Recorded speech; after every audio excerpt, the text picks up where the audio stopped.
Welcome, everybody, to our very first Founder Institute VIP Networking Summit of this month in October.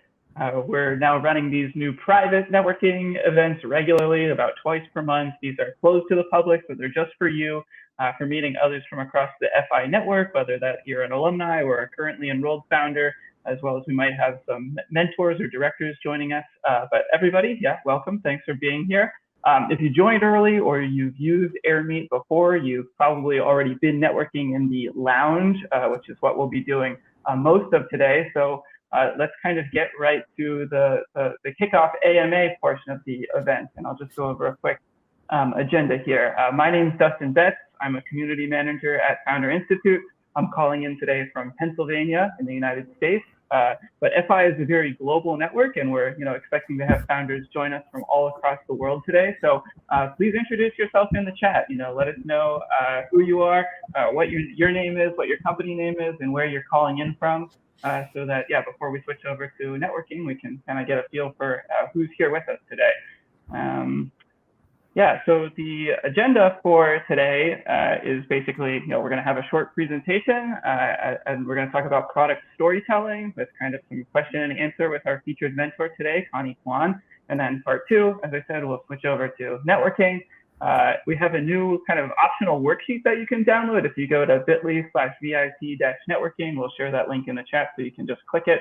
But it basically has some best practices on online networking.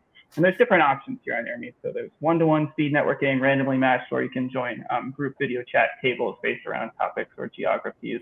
One just final housekeeping note is about AirMeet. It's a great networking platform, but it really works best on Chrome or Firefox from a desktop or laptop. So if you're joining us via a phone or iPad, like a mobile device, we recommend that you use AirMeet's own mobile application and download that, because you can listen to the presentation, but some of those interactive features in the networking portion won't work for you on mobile unless you have the dedicated app. Getting some weird feedback. Maybe we'll just take turns, Connie, if you can mute yourself. Okay, and then I'll mute myself then when you're presenting as well. So without further ado, I want to introduce our guest today, which I'm thrilled to introduce Connie Kwan.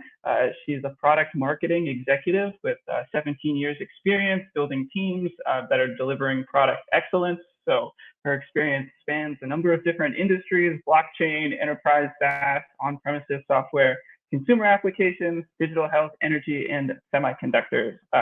Currently, she's the fractional chief product officer and chief storyteller at her company product Maestro, where she advises executives on the product strategy and coaches product managers on crafting powerful stories that resonate with their customers and teams. Connie, so excited to have you join us. Would you like to say anything else at the top before we turn it over to your presentation? That's excellent. Thank you for the introduction, Dustin. Great. Well, then I'll let you screen share, and I'll go on mute for a while, and then we'll switch over to the AMA portion after you're done and ask you some questions. Excellent. Can you see my screen now? Yep. Good. Very good. All right, everybody. Really great to meet you, and welcome to this session on storytelling for products. My name is Connie Kwan, and there's a code here. If you'd like, you can go and do the storyteller type quiz. There's only 5 or so questions in there, and you can find out what your storyteller type is. We will use that information later on in the presentation. So go ahead and do that, and then I'm going to go forward here. Since this is a storytelling session, I would like to start with a story. This is the Movement Hotel. And if you look at it just plainly, it looks like every other cramped hotel room in Europe, except there are some interesting differences about this room. Are folks able to speak during my presentation, Dustin, or they can unmute and speak, right? No, just you and I. Just you and I? Okay, but they can type messages. Yeah, they can type in the chat, and Veda will help, surface those questions to ask you. Yep. Okay, so question for the crowd, and please type in your chat. Do you notice anything unusual about this hotel room? If you notice anything, type it in the chat and it'll get surfaced. I think as direct messages to me. Okay, I don't see anything yet, but I imagine it's being filtered. I'm going to give you the answer. There's some bars on the windows. And there's, of course, the word freedom on the wall, because this is no ordinary hotel room. This is, in fact, a pop-up hotel that is run by refugees in Amsterdam in a former prison. So this was a prison room before, and that's why there are still these prison bars on the window. And they put the word freedom on the wall because it represents the run from conflict areas of the refugees to their freedom. And if you stay at this hotel, you're not just paying for a night. You're really joining a movement because you're supporting refugees who are working at this hotel. You're supporting the idea of freedom, and you're really a part of a movement. So you get to stay in this special cell for a night and experience what it would have been like. Not quite a prison cell, but you get the idea. And what I want to stress here is a product isn't just something that solves a problem, right? A product isn't just, hey, you need somewhere to stay, here's somewhere to stay. A product is much more than that. And the greatest products in the world evoke strong emotions in their customers. So these are some of the things that a customer of Movement Hotel may walk away feeling. They can feel important, being a part of something much bigger than themselves. They feel proud to be a supporter of refugees. And they feel so fortunate to not be in an actual prison, but to get to stay in a beautiful refurbished hotel room. And because of these feelings, the customers of this product, of this company, tell their friends and tell their peers about this experience that they have. So how do you take what this concept is, which is generating strong feelings about your product with your customers, and then using story to generate those feelings? That's what storytelling is about. So we're going to go explore that. But before we explore that, I want to share a little bit more about why I became a storyteller. So as Dustin mentioned, I've spent 17 years in product, and product is an interesting role where I work with a lot of different stakeholders. I work with sales, I work with engineering, I work with marketing. Unlike most functions may focus on their specialty, but as a product person, even from very first day, without being a manager of a group, from the very first day as a product manager, you're working across the groups. And so, through osmosis, it's become extremely important for me to become a really good storyteller, because what I say to sales and engineering can be different, but it's sharing a similar vision. And being able to do that allows me to rally stakeholders and enable product launches. So thousands of stories delivered in order to launch these products at all these companies that I was at. And now I teach storytelling class for product leaders and do product coaching and workshops with teams to help them harvest their product stories. So what I want you to do right now is think about a product that made you feel something. Okay, just go back in your memory and think about the last time a product made you feel something. What was that product? Name that product in the chat. If it's not an obvious product to us, please describe what it is. And then tell us how it made you feel. Dustin, if I'm in messages, I can see direct messages for me, but there's no group chat, is there? Yeah, click that white X at the top, and then that should dump you back to the group chat. Yeah. Got it. So please let us know. Okay, AirPods, somebody says they made them feel useful, hip, and cool. Hip and cool. Hybrid car, part of something. Yep. Good one. Podcasting platform. Okay. Feels like magic. That's a strong feeling, right? Here are some other feelings that might be floating around out there about products. And it's deliberate that frustrated is in the middle there. Too many products make us feel frustrated rather than all the other special things that you're saying, right? These are very positive examples you're giving me, but I'm sure you can think about another product that gave you a negative feeling. So it's extremely important to understand what that feeling is that you're evoking with your customer, because feelings are so powerful.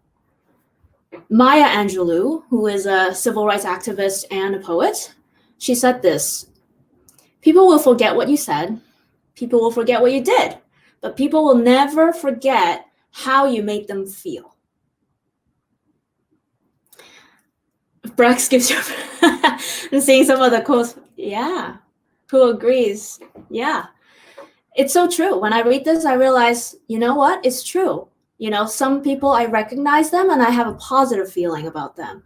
And some people I recognize and I have a negative feeling about that. But I don't remember exactly what happened in our interaction. I'm just left with that feeling. And the same thing happens to your products. So it's important to manage the feelings that your customers might be having about your products. So how do you manage that feeling that they walk away with? It's through stories, right? Stories, they give meaning to the facts. So if you think about it, things happen and those are the facts, right? The facts happen, but then how people translate those facts into feelings is through the stories. So the stories give these meanings to the facts, and then out of that meaning, they get an understanding. And from that understanding, they get a feeling, and then the feeling is actually what becomes a memory. It's like a multi-stage process from when story happens, from when facts happen to a memory, right? So I'll give you an example. So let's say you slap me in the face, okay? If you slap me in the face, I'm gonna be like, okay, you're trying to do me some harm. I'm going to register that as a negative feeling. And the next time I see you, I'm gonna walk away, right? But let's say you do this. You slap me in the face, not too hard. And then you say, oh, I'm sorry, Connie, there was a mosquito on your face. Okay, so now I'm going to actually register that as a positive feeling. I'm like, oh, you're looking out for me, right? So next time I see your face, I'm going to associate that with a positive feeling. And if I see a mosquito on your face, I don't know what to do. Okay, so it's very important, that inflection from when facts happen, slap in the face, fact, right? To when I interpret what that means to me and register that as a memory for me, there's a moment where you get to influence that with the right story and the truthful story, right? I don't want people to be telling incorrect or unreal stories, inauthentic stories. But there is that moment, and it's important to understand that, you know, if you don't take advantage of that moment, you're not going to be able to make sure your customer walks away with that positive feeling. Okay, so we just talked about feelings and stories and how that's all interrelated. What I want to do now is shift gears a little bit to the storyteller type that I seeded you with earlier. If you didn't get a chance to do the quiz yet, go ahead and take this quiz now. And I'll tie this back to the story and the feeling concepts that I talked about earlier. So I'm going to take a quick pause and let people do the storyteller type. And once you find out which one you are, yep, Sage, yeah, Tamara, share that she's a Sage. Go ahead and share your type when you find out, please. So I put the link also just in there. So if you didn't type out the URL, you can just click that. Hopefully that'll open up for everybody to take the quiz quickly. Yeah. Jason, I'm so curious about your experience with Brex because I'm a user too. And I actually have a positive feeling about them. So it's interesting how it can be different. Sage, wise neighbor. Yeah, go ahead. Yeah, keep sharing it as you take the quiz. Link not working. Try www.productmaestro.com/storyteller if this one doesn't work for you. Some browsers, sometimes there's some cookies or browser issue. The slash. Yeah, I put this one that has the HTTP, so the second link I just shared should be definitely clickable. Yeah, got it. There we go. Thank you. All right. So now that you've taken it, I'm going to share with you what's behind. What are the types, right? You're probably wondering. So there are actually 6 different types of storytellers. And this is a system that I co-created with an actor and a professional theater director, looking at the different types of characters there are and different types of storylines there are, and really boiling that down into different types of storytellers, which are spread across an emotional spectrum. And this is the set of storytellers that we have. We've got on the left, evangelist, which is the highly emotional, all the way to, on the right, professor, the highly logical. Okay, and everybody else is on that spectrum. What that means is you're one type, right? You took the quiz, you're like, okay, I'm a wise neighbor, I'm somewhere in the middle, or I'm a sage, I'm slightly to the left, more emotional, right? What that means is if you're talking to somebody who is on the other, far away from where you are, there's going to be a challenge in terms of how you interpret each other. Because the very logical professor is not going to receive the message the same way as the very emotional evangelist. Okay, and you've seen this happen in your life, right? How many times have I taken the same pitch to my head of engineering, got the head nod and the agreement, took the same pitch over to my head of sales, and just went completely like this, right? Didn't get it. So those are your common archetypes. People self-sort themselves into careers where they get to hang out with a lot of the same types as them because communication's easier. So a lot of engineers engineers are professors, and they end up in engineering careers because of the logic, that's the language, right? And then a lot of sales folks end up in evangelists. They deal with working with people and accessing the feelings, and that's an important part of their job. And so they're very good at that, right? So understanding which type you are really helps you access and know what you're missing when it comes to storytelling, right? If you're on the evangelist side, you're trying to access a professor and help him or her understand what you're saying, you really need to speak their language and access the feelings that they care about. So this is a flavor. These are some of the feelings that are positive for that particular storyteller. And these may be the feelings. If you, for example, sell to a set of engineers, you probably want to access that feeling of fascination, right? I'm fascinated with this product. It's so cool, right? It's technically so cool. If you want to access a group of sales folks, right, then passion would be an important aspect of the feelings you want to evoke, right? And that's just one, and there's several dimensions. In my class, we go deep into like positive ones, negative ones, different ways you can present your product.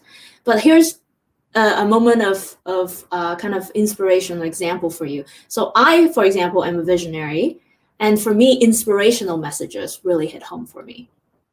So if you look at this, and you look at who you are and who your audience is, and it's helpful to understand, okay, well, my product's trying to sell to sages, I'm over here in a truth teller, maybe I need to shift my message. My default message isn't going to resonate with them as well. Any questions on this before I move forward? I guess we'll catch some questions at AMA at the end, right? Yeah, exactly. Yeah, we'll take time as soon as you're done to kind of address all questions. So yeah. Cool. All right, then I'll wrap up here. Stories give meaning to facts, and the meaning then leads to understanding, and understanding leads to feeling, and the feeling is actually what we register as a memory. So if you want to be a product that people talk about, you need to make sure they remember it. So you need to make sure you tell a story that helps them evoke the feeling that you wish to evoke with your story. And with that, I'm going to wrap up here. We'll have a storytelling class coming in January for leaders. Half the class is usually product leaders, and the other half are other functional leaders, where we go through 6 weeks together, and we have live sessions as well as recorded material to get you to take a specific example and work through and build the story for that example. Could be a product, could be your resume, could be your idea that you haven't yet hatched.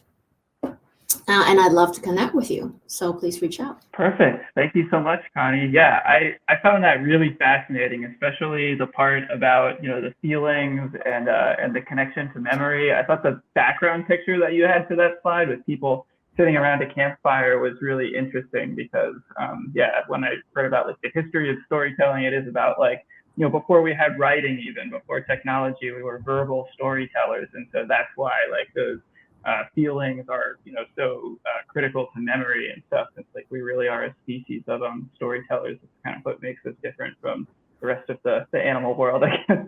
So yeah, that was really interesting. So before we're kind of doing the AMA now, but I just want to encourage people, don't be shy. If you have questions for Connie about products and about storytelling, please put them in the chat. And now is the time to ask them, and we'll pose them here directly.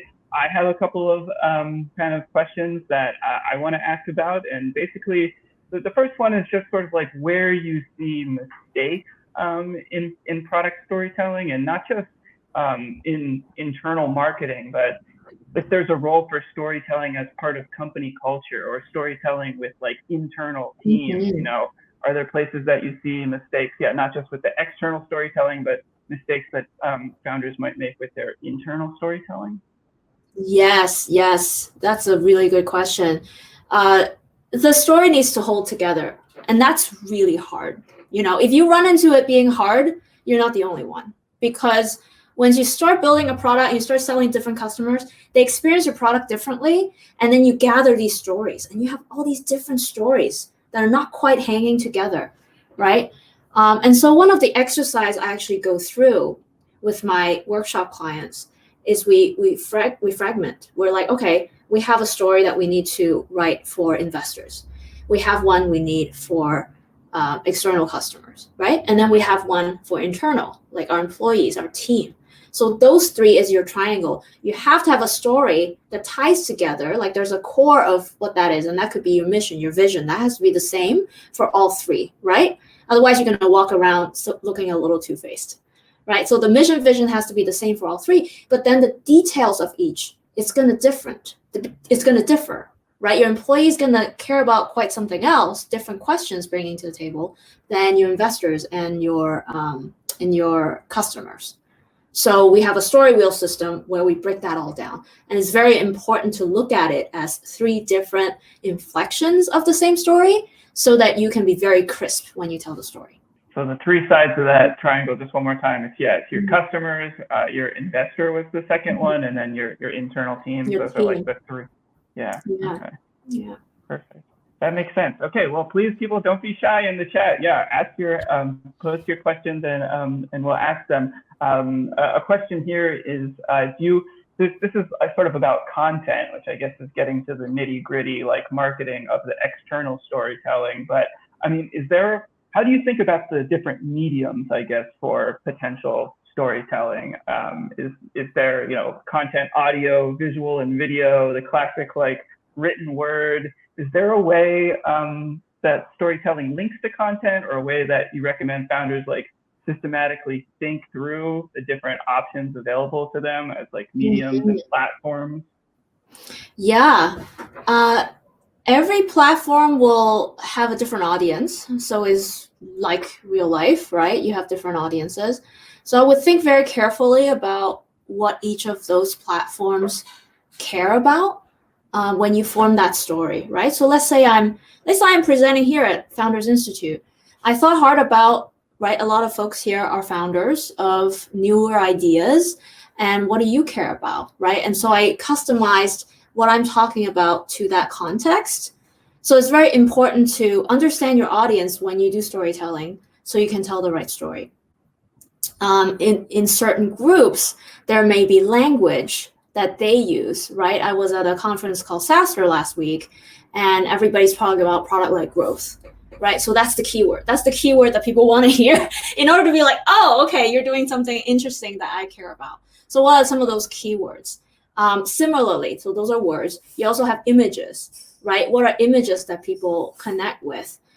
We actually break down the images into different types in the class and talk about different, photos or icons. Like there are different types that have different emotional value versus logic value.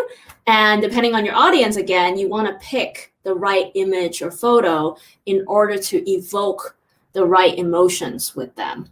So yeah, there's a lot of complexity when you do it, and I think being conscious and being aware that one, there's an audience that you have to make sure you're talking to, and then two, being able to adapt your message, whether that's verbal, whether that's audio, video, images, whatever medium you're using, being able to cherry pick the right things to connect with them is super important. Yeah, I think that makes a lot of sense, like tying it back to the audience and the emotional things that you mentioned before.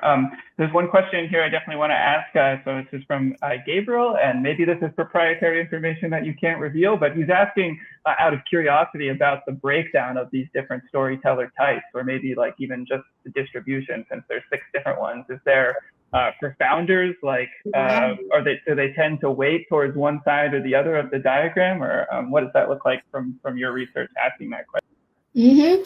Yeah, so the bar on the bottom here is not an accidental rainbow.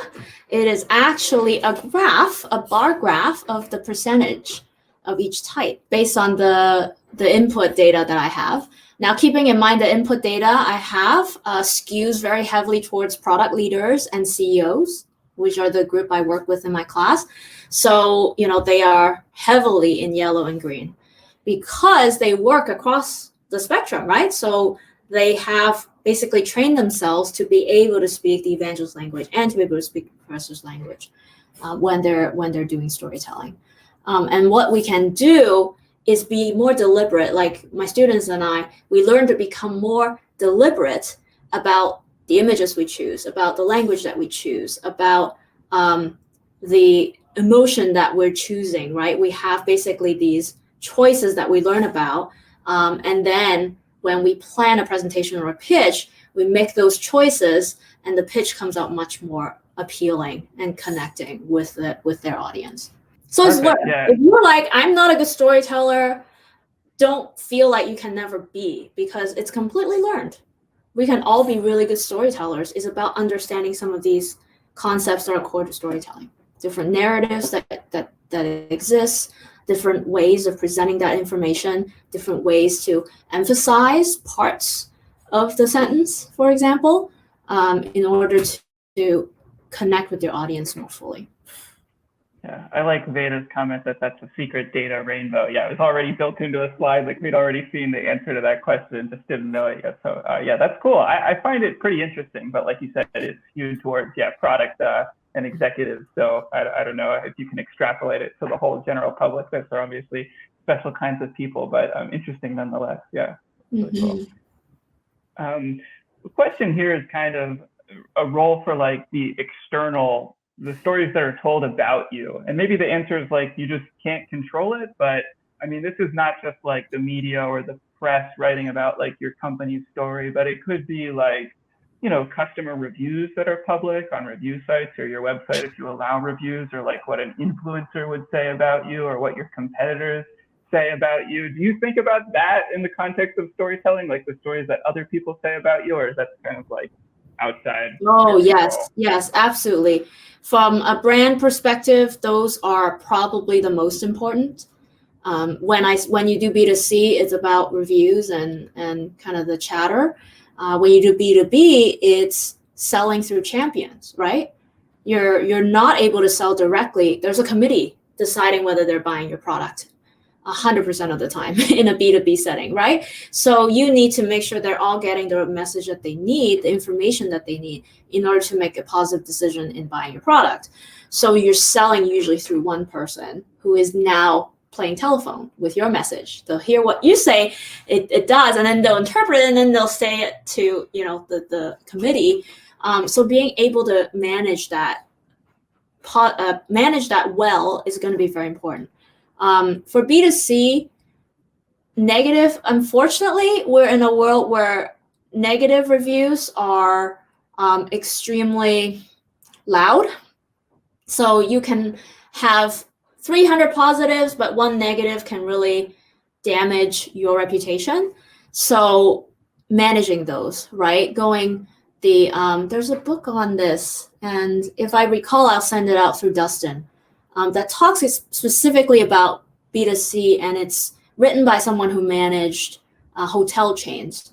And what she did was she realized the power of negative reviews. When we started having online reviews, she realized the power of that, because it's all about your TripAdvisor rating, right? And she said, okay, so what I have to do is just destroy all negative reviews, right? If I just do that one thing, I'm going to be successful.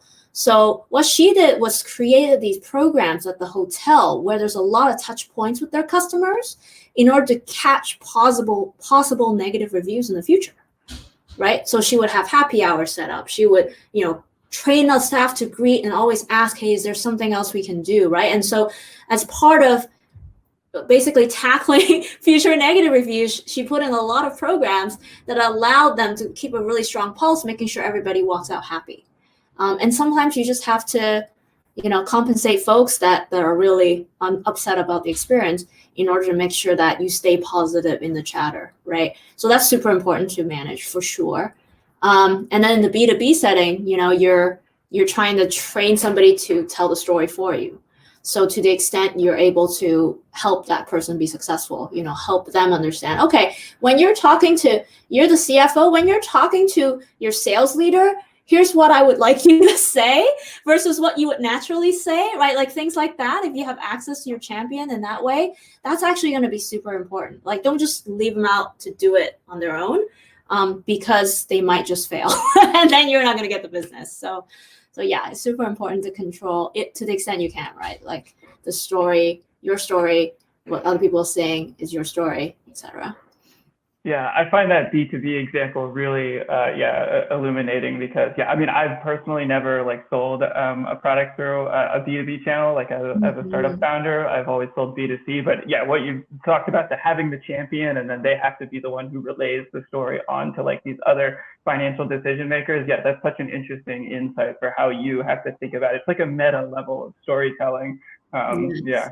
Yeah, very interesting. Yes, it's storytelling through telephone, through the game of telephone. Yeah, and there's strategies exactly. for dealing with that, but it's hard. It's like expert level. Yeah, a question from Mario here in the chat is, what are the top feelings? I guess there was different feelings associated with each of those different 6 types, but top feelings, he says, that will ensure people remember the product, so it makes that emotional connection. Are there some feelings that have statistically worked better than others? So I shared on this slide a few select feelings that are there. I cannot statistically say there are top feelings, right? I would need a lot more sample size than that, but it really depends on your product. So I don't think it's super relevant what the top feeling is, but it's super relevant what the right feeling is for your product, right? So empathy, for example, is that even a feeling that can be associated with your product? Like if somebody mentioned AirPods, so I have AirPods, can I evoke empathy? That doesn't really jive, right? So I think it's more important to choose the feeling for each of these storyteller types that is your audience based on that intersection with what makes sense for your product so that you can have the most impact. So the top is less important than the fit.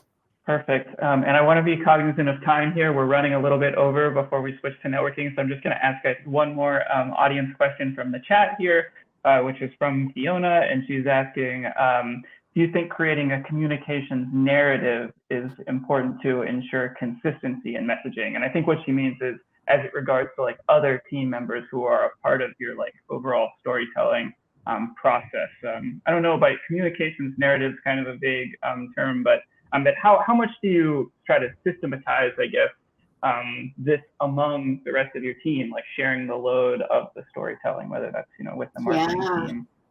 Yeah. You've probably heard of brand guides, brand voice guides, right? Like if you have a team of 10 people all being your product, right? Speaking as your product representative, then they need to speak with a common language, common tone, common kind of personality.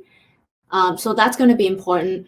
You can't micromanage every communication that goes out, but having guidance, having a North Star for what that should look like is going to be key. And, that's getting the team involved. I mean, there are agencies that do this. I do this with my clients where we figure out what the voice should be, what the message should be. We unify that message. We coordinate across, 20, 30 marketers and understand, and marketers, but also product leaders, right? Because the product leaders are sharing that message internally. They're the ones who are rallying the engineering team to build, and then they're the ones who are actually deciding what feature gets built. So, if you're out there saying, oh yeah, we're the leader on, let's say it's a dating site. Oh, we're the leader on connecting 20-somethings to meet each other. And then you build a product that isn't catered towards that age group, right? Then you've got some disconnect there. So it's very important that the team that's building and the team that's communicating are in sync in terms of what the message is and what's the key kind of voice that you're going out with. Perfect. Yeah, I think that makes a lot of sense. Yeah, I just want to say thank you so much, Connie, for your time for this presentation. I'm going to stop your screen sharing because I want to throw up my own slides just really quickly here before we switch to the open networking. So bear with me just 1 second. Skip these ones we've already seen. Okay, here's the final explanation here before we move over. So yeah, AirMeet reminders, already mentioned these things a little bit. You're going to want to be on Chrome or Firefox if you're joining from a desktop or laptop, or if you're on a mobile app, you're going to want to use the AirMeet mobile app. We have this worksheet that you can download, and we'll make sure to drop this link into the chat. And so this is optional just to kind of give you best practices. Basically, brevity is really important, more so than the in-person networking with these online networking. So just give you some good prompts to connect with other people here. Yeah, please be respectful of everybody's time when you're networking, especially in the group tables. So yeah, try to be concise and take turns speaking and asking questions. If you meet somebody here in the networking portion that you do want to, further connect with, the pro tip here is to don't lose them on AirMeet. Like look up their name under the attendees tab here and send them a direct message. Make sure you either exchange contact information or like social media links so that you don't lose one another when you leave AirMeet. And then yeah, the final slide is just we hope everybody has fun. But yeah, we're excited to host these private networking events for the FI network. And yeah, we hope that you enjoy the time after this to connect with others. And just want to say once again, thank you so much to our guest today, Connie Kwan, for speaking with us. Thank you. Thank you, Dustin.